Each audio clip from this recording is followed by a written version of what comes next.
మీ ముఖ్యమంత్రి బడే బాయ్ అన్నా కూడా బీజేపీ వాళ్ళు ఏం కనికరిస్తున్నట్టు కనిపించడం లేదు. సో మీరు రిజర్వేషన్ బీసీ రిజర్వేషన్లు పెట్టినా కూడా వాళ్ళు కనికరించలేదు. సో కాంగ్రెస్ బీజేపీ మీద అనుకున్నంత స్థాయిలో తీవ్ర స్థాయిలో దాడి చేయటం లేదు, విమర్శలు ఎక్కువ పెట్టలేదు, మెడలు వంచే ప్రయత్నం చేయట్లేదు, ఎక్కడో కొంచెం సాఫ్ట్ కార్నర్ ప్రదర్శిస్తుంది. ఎక్కడ అండి మేము తీసుకున్న ప్రతి అంశాన్ని లాజికల్ కంక్లూజన్ తీసుకురావడం కోసం చేయాల్సిన ప్రయత్నాలన్నీ చేస్తూనే ఉన్నాం.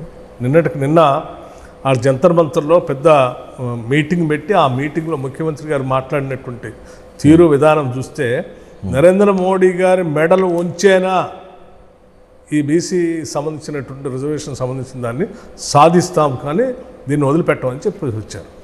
అది సాఫ్ట్గా ఉందా? ఈ సంవత్సరన్నర కాలంలో కాంగ్రెస్ ప్రభుత్వంలో మంత్రులు అనేక మంది ఇంక్లూడింగ్ మీ మీద విమర్శలు వస్తున్నాయి, అవినీతి ఆరోపణలు వస్తున్నాయి. దానికి ఏం సమాధానం చెప్తారు? ఆర్ ట్యాక్స్ అన్నారు, డబల్ ఆర్ ట్యాక్స్ అన్నారు, బీ ట్యాక్స్ అన్నారు, మీదే బీ ట్యాక్స్ అన్నారు, యూ ట్యాక్స్ అన్నారు ఉత్తమ్ కుమార్. సో ఈ ఆరోపణలకి ఏం సమాధానం మీద? నేను చెప్తా ఉన్నానండి, కొద్దిమందికి ఏంటంటే వాళ్ళకున్న అలవాటే మిగతా వాళ్ళకు కూడా ఉంటుందని అనుకుంటారు. సో వాళ్ళ ఆలోచనలే మిగతా వాళ్ళు కూడా చేస్తున్నారు అనుకుంటారు. సో అట్లా ఊహించుకొని మమ్మల్ని కూడా మాట్లాడటం మొదలుపెట్టారు. But later on everybody has realize. ఎందుకంటే మా ఆదాయం ఎంతో తెలుసు, మేము ఖర్చు పెట్టేది ఎక్కడో తెలుసు. వచ్చే ఆదాయము ఏ స్కీమ్స్కి టోటల్గా అకౌంట్ సిస్టమ్ ద్వారానే పోతాయి.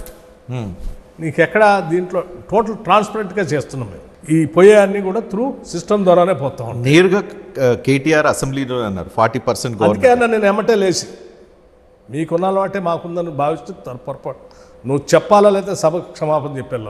కానీ ఆ తర్వాతే జరిగింది, మీ ఛాంబర్ ముందు కాంట్రాక్టర్లు వచ్చి బిల్స్ ఇవ్వట్లేదని ధర్నా చేశారు. ఎస్ నేను ఎప్పుడు కూడా చెప్తాను, 1,75,000 కోట్ల బిల్లులు శాంక్షన్ చేసి వర్కులు శాంక్షన్ చేసి వాళ్ళ బిల్లు లేకుండా మా మీద వదిలేసిపోతే వాళ్ళు పాప ఏం చేయాలో అర్థం కాక ఆడికి వచ్చి ధర్నా కూర్చుంటే దాన్ని ఇంకా మా మీద రుద్దటానికి ప్రయత్నం చేశారు. నేను అంటా ఉన్నాను, మీరే కనుక ఆ బిల్లులన్నీ క్లియర్ చేసిపోయి ఉంటే అలా వాళ్ళు ఈ దుస్థితి ఎందుకు వచ్చేది?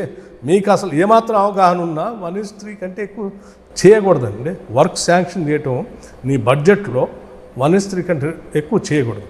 మీరంతా 1:10 కూడా చేశారు. కానీ కమిషన్ ఇచ్చిన వాళ్ళు బిల్సే రిలీజ్ అవుతున్నాయని ప్రధాని మీ మీద అదే అంటున్నా నేను. మీకున్న అలవాట్లే మాకున్నాయని మీరు ఊహించుకుంటున్నారు అంటున్నా.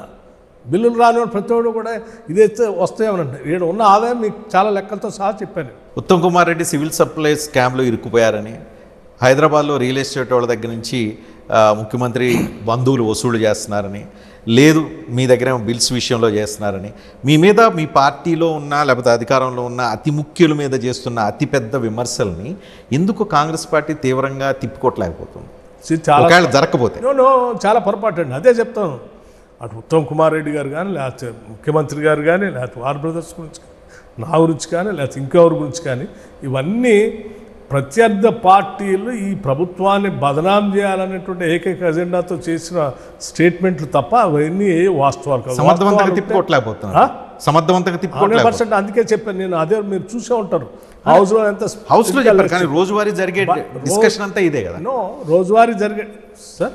రోజువారీ జరిగే డిస్కషన్ ఏంటి? మీకు కొన్ని సోషల్ మీడియాలో కొద్దిమందిని పెట్టుకొని అడ్డగోలుగా 10 సంవత్సరాలు సంపాదించిన డబ్బులు పెట్టుకొని సోషల్ మీడియాలో కొన్ని యూట్యూబ్ ఛానల్స్ పెట్టి కావాలని కాంగ్రెస్ పార్టీ ఏదేదో బాగా చేసుకుంటూ పోతా ఉంది, వీళ్ళు ఇట్లాగే చేసుకుంటూ పోతే రేపొద్దున మాకు పుట్టగతులు ఉండవు, దీన్ని ఏదో రకంగా బురద పూసి దీన్ని డిఫేమ్ చేస్తే మళ్ళీ ఎవరైనా బతకగలమైనటువంటి వాళ్ళతో కొన్ని చేస్తున్నాం. కానీ ఆ ప్రక్రియ సాధ్యమయ్యేదే కాదు.